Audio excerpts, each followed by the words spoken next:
O escândalo que está abalando Israel neste momento só fica cada vez mais louco a cada minuto, à medida que a traição da principal advogada das Forças de Defesa de Israel está sendo exposta para todo mundo ver. Ao focarmos nos inimigos, muitas vezes esquecemos disso. O Estado profundo, os sistemas internos que nos controlam por dentro e alimentam aqueles que nos odeiam, é, na verdade, o verdadeiro problema no qual todos nós precisamos focar. Neste momento, a cada dia, mais e mais dessa corrupção está sendo exposta. As peças do dominó estão começando a cair uma por uma e o castelo de cartas está prestes a desmoronar. No episódio de hoje, vamos revelar o que aconteceu, o quão corrupto é e o que isso significa para nosso futuro. Este é o Amira Kay na JNS Televisão. Vamos ao assunto. A história da principal advogada das Forças de Defesa de Israel está ficando cada vez mais louca, cada vez mais absurda. A profundidade das mentiras e traições fica tão clara a cada dia que chega a ser piada.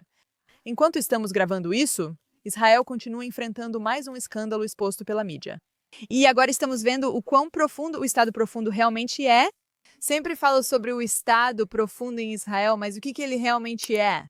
Veja, a definição oficial é um grupo de pessoas, normalmente membros influentes de agências governamentais ou das Forças Armadas, que alguns acreditam estar envolvidos na manipulação ou controle secreto das políticas do governo. Ou seja, as pessoas que não conhecemos, que ficam nas sombras e nos controlam. No entanto, em Israel, na verdade, isso não é tão secreto assim. Aqui, quem comanda o Estado profundo fala disso abertamente. Por anos, eles simplesmente escaparam impunes a ultrapassar os limites do seu poder. Ninguém pode fazer muita coisa a respeito, e eles pensaram, por que sequer esconder isso? O controle de agências poderosas sobre o governo é antigo, especialmente em Israel, onde há muitas entidades influentes além das eleitas. Pense no exército, na mídia, nos sindicatos, nos tribunais, na inteligência. Essas são todas entidades que são super importantes para o funcionamento do país. O país depende delas. No entanto, nessas entidades, a liderança não é escolhida por nós, o povo. Ela é nomeada internamente. Talvez você se pergunte por que isso é importante. Essa é a definição de democracia. Governo exercido pela população ou membros elegíveis de um Estado, geralmente através de representantes eleitos. Ou seja, quem governa deve ser escolhido pelo povo. Simples assim. Em Israel, apesar de termos autoridades eleitas, existe um sistema que, ironicamente em nome da democracia, controla esses eleitos. Não podemos deixar que eles tenham poder demais, certo? E para isso temos os tribunais, o sistema judiciário. Já o sistema judiciário aqui não é escolhido pelo povo, como possivelmente nos Estados Unidos, mas sim por votações internas entre juízes. Os tribunais, especialmente a Suprema Corte, tinham a palavra final sobre o que o governo pode fazer. E, simplificando, isso significa que eles realmente têm o controle do país, porque a palavra deles é a decisão final. Há alguns pontos a destacar. Primeiro, por anos, os tribunais levaram essa responsabilidade muito a sério. Eram muito cautelosos para não se envolver em política, pois seu trabalho era interpretar a lei, não criar novas leis. Não atrapalhar. Isso é importante, pois muitos veem a Suprema Corte como quem decide a lei, o que é falso. Somente funcionários do governo podem escrever leis. Os juízes nos tribunais devem tentar usar sua experiência para descobrir qual é a intenção da lei já escrita e dar seu veredicto com base nisso. No entanto, nos últimos anos, eles expandiram drasticamente suas áreas de jurisdição. Ajudados pelo herói da esquerda, o juiz Aharon Barak, que decidiu ter o direito de brincar de Deus, ele colocou por escrito tantas expansões absurdas das jurisdições deles. E surpresa, ele era claramente um esquerdista fervoroso. Comparar os vereditos deles de hoje com os de 20 anos atrás é realmente chocante. A diferença no respeito que eles tinham pela lei é impressionante. Hoje em dia, a Suprema Corte intervém em praticamente todas as decisões tomadas pelo governo, seja para bloquear, impedir ou modificar. Você deve estar se perguntando por que falamos da Suprema Corte ao invés do escândalo do principal advogado do Exército. Bem, calma aí, porque tudo vai fazer sentido em um segundo. E tudo aqui está interligado. Outra coisa muito importante a se notar sobre o sistema jurídico aqui é que, como na maioria dos lugares do mundo, para se tornar advogada, você precisa ser altamente educada pelo sistema educacional. Um sistema notoriamente de esquerda em Israel, mas isso ocorre mundialmente também. Nós sabemos que os campi são o primeiro lugar onde a doutrinação acontece. Os motivos são muitos, mas principalmente pelo prestígio da educação que te diferencia. Ter um diploma de Harvard praticamente te torna intelectualmente indiscutível. Esse é o tipo de elitismo que favorece a esquerda. Nos consideramos superiores simplesmente porque achamos que somos. Um dos melhores exemplos desse tipo de instituição é Harvard. Todos nós vimos os acampamentos e o antissemitismo e a insanidade dos reitores da universidade em não conseguirem condenar o antissemitismo, como depende do contexto. Até hoje, muitos de nós nos perguntamos como Harvard conseguiu formar tantas pessoas sem educação. Mas isso fica para depois. O que vocês não sabem é que Harvard também sediou uma parceria com um programa chamado Fundação Wexner, sob sua liderança e departamento político. O que é essa fundação? Bem, é um fundo administrado por alguns judeus muito ricos, de esquerda e progressistas, que tem como objetivo treinar a liderança israelense, ou seja, controlar Israel com suas próprias agendas. Eles financiaram mestrados e projetos de liderança para a elite em Israel, que depois reassumiu cargos nas forças de defesa de Israel e outros setores. Isso não é uma teoria da conspiração, isso é realmente verdade. Ehud Barak, você sabe, é aquele ex-primeiro-ministro repugnante que está profundamente envolvido no caso Jeffrey Epstein e que vem dizendo que somos um país genocida? Ele é um dos exemplos dos formados deles. Temos outros como Yair Golan. Lembra dele? Ele diz que Israel mata bebês por hobby. Você entende o que quero dizer? Essa fundação ela nunca revelou ao público o que e como treinou esses líderes aqui em Israel, o que eles estavam ensinando para eles. E só para você saber, isso é importante. Eles se afastaram de Harvard após o escândalo de antissemitismo no ano passado, mas todos já sabíamos há anos como Harvard era anti-Israel. Infelizmente, a Fundação Wexner não é diferente. Eles têm uma compreensão diferente do que é bom para Israel do que aquilo que nós, o povo, realmente acreditamos. Esta é uma das filosofias principais deste departamento em Harvard. Isso é algo que eles criaram e ensinaram, uma crença ou doutrina de que aqueles encargos burocráticos são, na verdade, muito mais adequados para o governo e a liderança. Pois, ao contrário dos políticos que vêm e vão, eles têm anos de experiência e a capacidade de construir seu poder. Ou seja, quem não foi eleito deveria, na verdade, controlar o país. Não surpreende que essa rede e máquina de financiamento de esquerda inclua ex-alunos, como dezenas de chefes de Estado-Maior das Forças de Defesa de Israel e altos comandantes, muitos responsáveis pelas fronteiras de Gaza. Antes de 7 de outubro, juízes da Suprema Corte e altos membros da inteligência já estavam envolvidos. A maioria dos cargos de alto escalão na segurança israelense é ocupada por ex-alunos da Fundação Wexner. Você deve se perguntar, por que um bilionário de esquerda financia todo o nosso pessoal de segurança? Você está certo em questionar. Se já entendeu onde quero chegar, 10 pontos para a Grifinória. Simplificando, em quase todas as nossas instituições não governamentais, temos pessoas em cargos de liderança que acreditam ou que foram doutrinadas a acreditar nisso. Elas é que realmente deveriam tomar as decisões sobre como este país deve ser governado, não aqueles que são eleitos. Frequentemente, os eleitos são vistos como obstáculo ao poder deles. Veja Benjamin Netanyahu, por exemplo. Como vimos, elas acreditam em ideias e teorias não só erradas, mas muito perigosas.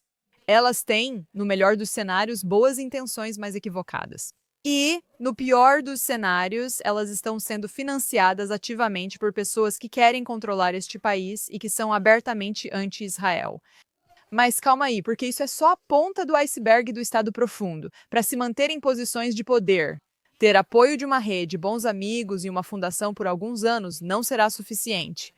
Você precisa de um sistema bem mais amplo. Isso vai permitir que você mantenha o poder para não se meter em problemas, mantenha possíveis ameaças ao seu poder fora do caminho e mantenha o público desinformado. E para isso você precisa do nosso inimigo número 1, a mídia. E você também precisa de poder legal, precisa de dinheiro e precisa ser capaz de exercer controle sem que ninguém perceba. Por anos, Israel foi governado por um grupo de elitistas. Na mídia, notícias, educação, justiça, finanças, segurança interna e externa e forças de defesa de Israel. É um castelo de cartas formado por criminosos que acreditam controlar o país, mesmo sem ter jurisdição. E eles vão incrivelmente longe para impedir que esse castelo desmorone. Podem até culpar os soldados das forças de defesa de Israel. Esta semana, a primeira peça caiu, levando a um efeito dominó muito rápido. Por isso, a história de Pazarit, principal advogada das Forças de Defesa de Israel, é bem maior do que imaginam. Porque é o começo do fim desse controle elitista do Estado Profundo, como eles conheciam. A história é tão peculiar, tão ridícula. A sensação descarada de intocabilidade que esse grupo de pessoas acha que tem se tornou tão óbvia para todos nós. As falhas são imensas. Já faz uma semana desde que ela foi presa e ela já tentou suicídio 2 vezes. Logo depois que gravamos o episódio da semana passada, foi divulgado que ela havia desaparecido. Horas e horas de busca e finalmente ela foi encontrada à beira-mar.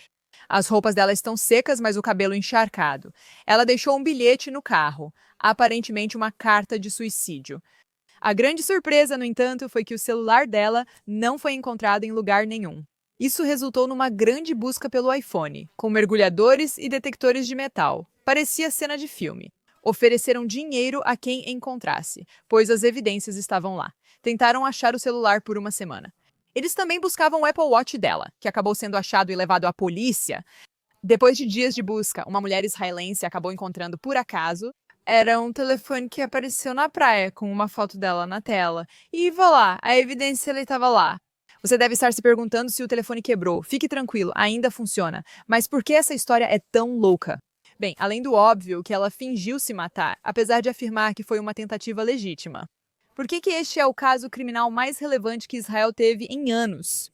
A polícia permitiu que ela fosse liberada da custódia com o celular intacto. Quem ajudou para que ela levasse a principal peça de evidência para casa? Só para tentar destruí-lo e depois usar grandes recursos do governo para que a polícia o buscasse. Não sei se você lembra da história de Tzvika Klein, jornalista do J-Post. Mas o telefone dele foi a primeira coisa que eles pegaram, mesmo sem mandado. Mas aqui, nada. Ela então é liberada para a prisão domiciliar. Novamente, um fato estranho, considerando que ela supostamente tentou tirar a própria vida e desapareceu por horas. Eis que, alguns dias depois, foi anunciado ao público que ela agora realmente havia tentado tirar a própria vida com comprimidos. Porque ela não estava sob vigilância adequada. Este é o caso mais intenso de todos. Todos os olhos estão voltados para ela. É claro que a saúde mental dela vai ficar um pouco abalada. O contraste de como eles estão tratando o caso dela e outros casos é simplesmente insano. Nem vou entrar nos detalhes da falta de integridade dela e dos casos revoltantes que já julgou. Soldados por. Fora dessa história, eu quero que a gente foque apenas no duplo padrão. O fato de que a procuradora-geral, que era a chefe direta dela e uma amiga próxima, ainda não foi oficialmente retirada do caso, apesar dos seus conflitos de interesse gritantes. É questão de tempo até ela ser removida, mas o fato de não ter sido e ainda ter mudado as coisas é loucura. O próprio Aharon Barak deu a ela o poder quase inigualável de fazer o que quiser, ampliando a jurisdição da Suprema Corte. Um exemplo da loucura do Estado Profundo é que a Procuradora-Geral é, na verdade, nomeada pelo governo, não eleita. A Suprema Corte impede que eles demitam quem nomeiam, embora legalmente pudessem fazê-lo, mas aqui não podem, porque sim. A Procuradora-Geral é uma peça extremamente importante para permitir que aqueles que controlam o país permaneçam no poder. Ela impede que o governo intervenha e atua em total parceria com a Suprema Corte. Agora também sabemos que ela tem trabalhado para proteger os poderes estabelecidos nas Forças de Defesa de Israel. A Suprema Corte alterou as regras, fazendo com que o principal advogado das Forças de Defesa de Israel passe a responder à Procuradora-Geral e não mais ao chefe do Estado-Maior. Uma mudança estranha, exceto se quiser influência do sistema jurídico nas Forças de Defesa de Israel. Quem controla o exército, controla o país e mantém o poder pelo sistema jurídico. Pense nisso. Se quiser quebrar muitas regras, só sairá impune se quem manda na lei estiver do seu lado. Como tudo isso aconteceu? A primeira peça de dominó foi o chefe da inteligência interna, o Shabak. Você se lembra de como eles lutaram para manter Ronen Bar no cargo e não permitir que o novo direitista David Zini assumisse a posição dele? Se as pessoas quebram a lei, alguém precisa descobrir. E esse é o trabalho do Shabak, investigar. Se eles não investigam suas transgressões, para você está tudo certo, mas eles falharam, graças a Deus. Eles tentaram transferir a responsabilidade do 7 de outubro para o governo e não para a falha gritante de inteligência. Eles tentaram de tudo, mas não funcionou. Usaram a mídia para destruir o nome de Zini. Suprema Corte e Procuradora-Geral tentaram intervir, mas não conseguiram. O povo e o governo perceberam o que estava acontecendo e enfrentaram toda a confusão para conseguir que Zini fosse nomeada. Quando a história do Patsari chegou à sua mesa 3 dias após assumir o cargo, ao contrário de Ronenbaum, ele agiu em vez de ignorar. Cai a segunda peça do dominó. A corrupção do sistema judiciário é exposta. Eles mentem sem vergonha, até mesmo para o Santo dos Santos, a Suprema Corte. As necessidades de Israel são secundárias diante dos próprios caprichos deles. Eles estão acima da lei. A equipe jurídica das Forças de Defesa de Israel, na verdade, não está do lado das Forças de Defesa de Israel. Você sabia que na acusação atual contra os soldados das Forças de Defesa de Israel, na história de Stetman, não há menção de nenhum tipo de abuso sexual porque não há evidências disso. Além disso, eles foram presos antes da pessoa que aparentemente, supostamente, e eu não sei porque disse pessoa, ele é um terrorista. O terrorista supostamente até disse que talvez tenha havido alguma forma de abuso sexual. E além disso, você sabia que esse terrorista agora foi liberado para Gaza? Então, na verdade, não existe um caso real. Esses soldados foram presos com uma acusação forjada, que não tem nenhuma evidência, que não tem nenhuma pessoa que sequer tenha vindo a público dizer que isso aconteceu. Depois, eles coagiram após dezenas de reuniões com esse terrorista para fazê-lo admitir que talvez tenha havido abuso sexual, apesar de não ter ocorrido nada disso. Provavelmente ele tentou contrabandear algo na prisão e durante uma checagem tentou se livrar disso. Foi aí que ocorreu o dano. Ele fez cirurgias, havia muitas evidências e médicos que o acompanharam, mas todos disseram que isso não ocorreu. E a pessoa que inventou a história do abuso sexual foi, surpresa, surpresa, uma voluntária dos Médicos Sem Fronteiras, uma das organizações mais de esquerda do mundo, que não fez nada além de tentar destruir a reputação de Israel e inventar toda essa história de alegação sexual contra soldados das Forças de Defesa de Israel repetidas vezes. Por que esse tipo de pessoa foi autorizada a entrar na cela dos terroristas Nukba? Nós não vamos saber, mas é tudo falso. Não existe nenhuma prova disso. Sabe quando no vídeo eles levantam os sistemas de defesa como se quisessem se esconder da câmera? Esse é o procedimento padrão em todas as checagens dos prisioneiros. Deve ser feito publicamente, mas tentam preservar a privacidade deles. É um ato de decência. Tudo isso é tão insano. Mas cada etapa dos procedimentos legais que deveriam ter sido seguidos foi jogada pela janela. E agora o público sabe disso.